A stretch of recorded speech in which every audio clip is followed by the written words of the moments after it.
Nagbabalik po ang Justice on Air at kasama pa rin po natin si City Prosecutor Jorge Catalan Jr., ang Chief po ng Makati Office of the City Prosecutor. Sir, kanina po bago nag-break, no, naitanong ko po sa inyo, how do you make sure na yung mga piskal po ninyo ay updated sa mga batas, and at the same time, yung mga kaso po na very complicated at highly specialized, na re-resolve ng tama po, no? Meron po bang mga special prosecutors na doon nyo talaga ina-assign yung mga ganong kaso?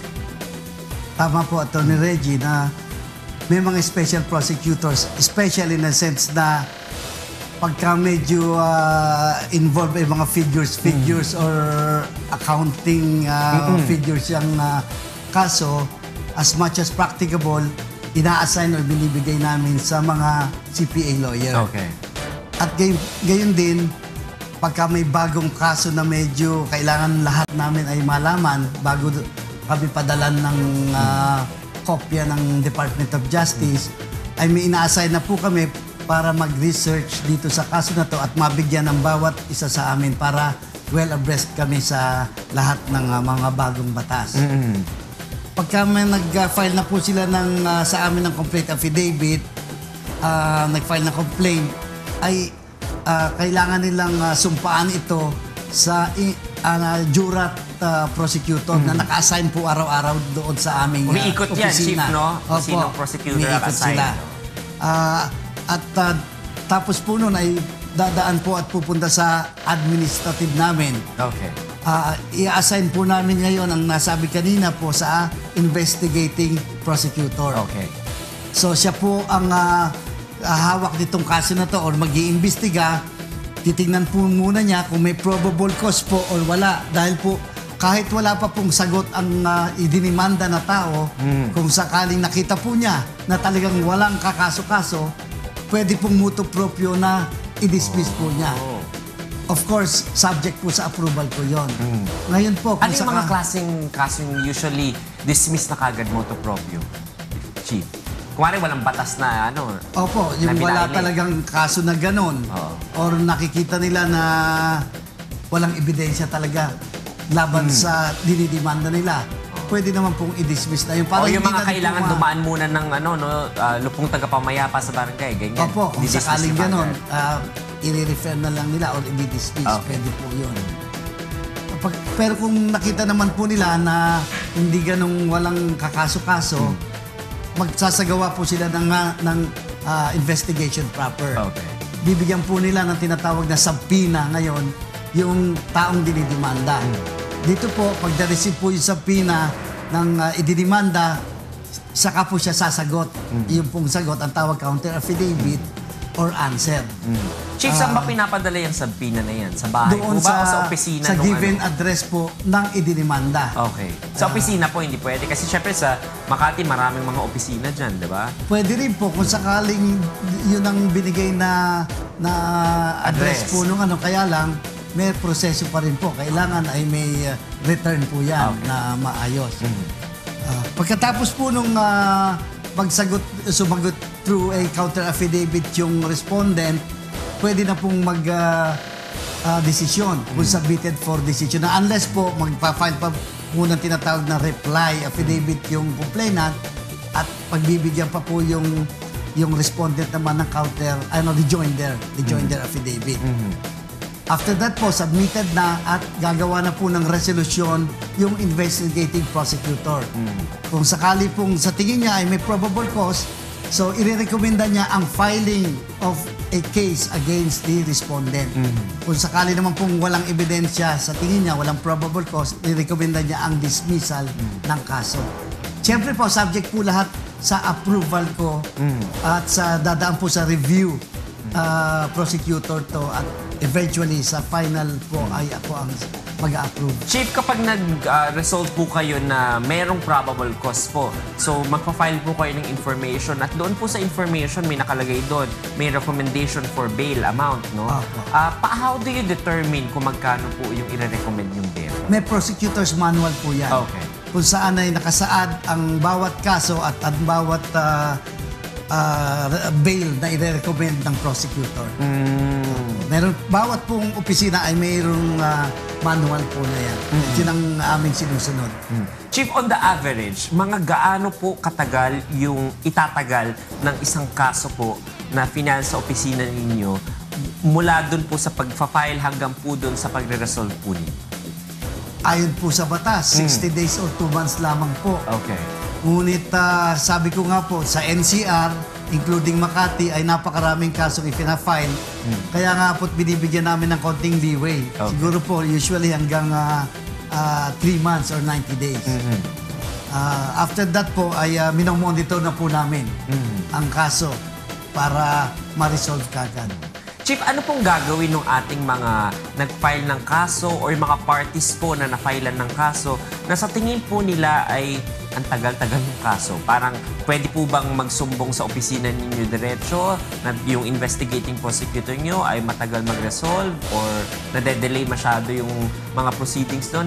Paano po yung check and balance na pwedeng gawin po ng ating mga kasambahay in terms of kapag sila po na yung napunta sa opisina ninyo? Pwede po silang dumiretsa sa opisina ko kung saan po ay may slip po kami ron at ilalagay nila yung kanilang kung sino ang complainant, respondent at yung IS number na tinatawag at ito po ay ibibigay sa akin. Okay. Ibig sabihin po no na kung matagal na po at papacheck ko kung ilang buwan na or taon. Opo, kung anong kaso at ito po ay bibigay sa handling prosecutor.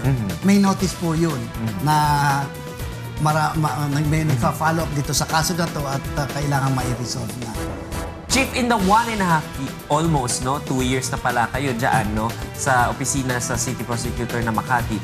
Doon po sa buong time na nandyan po kayo, meron po ba mga special cases na natatandaan nyo na very proud kayo na nakapag-resolve po kayo ng tama at saka yung mga high-profile cases po na talagang na-handle po ninyo ng naayon po sa ating batas?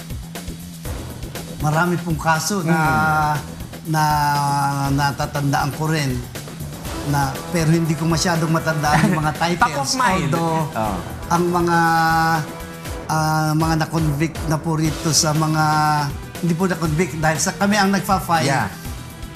Ang Nakusahan. recent most controversial po na rito ngayon siguro ay yung final ni Mayor Junjun Binay against Senator Trillanes na libel case, yeah. Kung saan ay sa media po ay in-interview si Senator Trillanes at sinabi na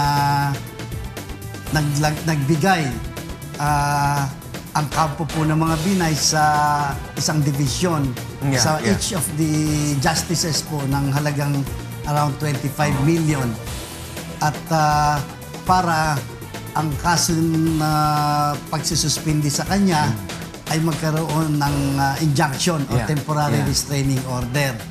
Ngayon po, nakapending po sa amin itong libel case na ito. Ngunit just about po mga 3 weeks ago, ay nag-file po ng motion for inhibition si Senator Trillanes na pinai-inhibit po ang buong prosecutor's office ng Makati. Sa dahilanan po na ang mayor po ng Makati, of course, is Mayor Junjun Binay. At kami po ay nag-occupy ng 3 palapag po ng City Hall. 15, 16, and 17 floors po ng Makati. Kaya nga po, dahil totoo naman po kami nandoon at siya ang mayor at ito yung City Hall, ginrant po namin yung motion for inhibition at dinala po namin sa Department of Justice para doon na po mag-conduct ng tinatawag na preliminary investigation tungkol po sa kasong libel na ifinile ni Mayor Junjun. Oh, wow. That was brave of you, Chief? Kasi pwede nyo naman din in-assert yung jurisdiction ninyo because kung dyan nag-file, di ba, kung yung criminal element, dyan din sa Makati, dapat kayo may jurisdiction. So you can do that pala. Yes, and just to erase any cloud of doubt, doon po sa mga parties, tungkol sa magiging desisyon namin, kaya ginagrant rin po namin yung ganyan mga pagkakataon. Tsaka sensational at controversial po masyado itong kaso na ito. Chief, any final message po sa ating mga manonood para po siguro maengganyo nyo po sila no, na hindi mag-file ng kaso. Ngunit para po maging katuwang po at katulong po ng City Prosecutor's Office po ng Makati yung ating mga manonood. At saka yung para maalay din po yung mga takot po nila na baka sabihin nila, ay mga piskal, ano yan, mga bayaran yan or something. Meron po ba kayong mensahe po sa kanila? Opo, Attorney Reggie, ang mensahe ko lang po na ini-ensure ko sila na ang Office of the City Prosecutor ng Makati ay tutulong kung ikaw ay na-agabyado. In other words po, the rule of law ay i-uphold po namin. Kung sino po ang na-agabyado at may mga ebidensya, sigurado po na aming tutulungan at i-demanda. Anyway po, pagdating naman sa court, ang magpo-prosecute po dyan ay kami rin po. Sapagkat pagdating na po sa court, kakampi nyo na po ang piskal na tinatawag na public prosecutor. Huwag po kayong matakot o sa alinlangan na kami po ay kakampi kung kanino man. Ini-ensure ko po na ang Makati Prosecutor's Office ay fair, just, and impartial po patungkol dito sa mga issues na ganito. Yan. On that note, maraming salamat po, Chief Jorge Catalan Jr. ng City Prosecutors of Makati at marami po kami natutunan tungkol po sa opisina ninyo. Maraming salamat. Maraming salamat din po, Atty. Reggie, at salamat po sa lahat ng nanonood at nakikinig. Sa ating talakayan ay marami na naman tayong panibagong kaalamang natutunan mula sa Office of the City Prosecutor ng Makati. Nabigyan din ng linaw sa mga ilang kontrobersyal na kaso kanilang hinahawakan at kung paano nila pinangangalagaan ng hustisya sa kanilang syudad. Hanggang sa muli, mga kasambahay, sa ngalan ni Kuya Danny Razon, ako po si Atty. Reggie Tonggol, nagsasabing kung alam natin ang ating karapatan, maaari nating makamit ang katarungan. This is your program. This is Justice.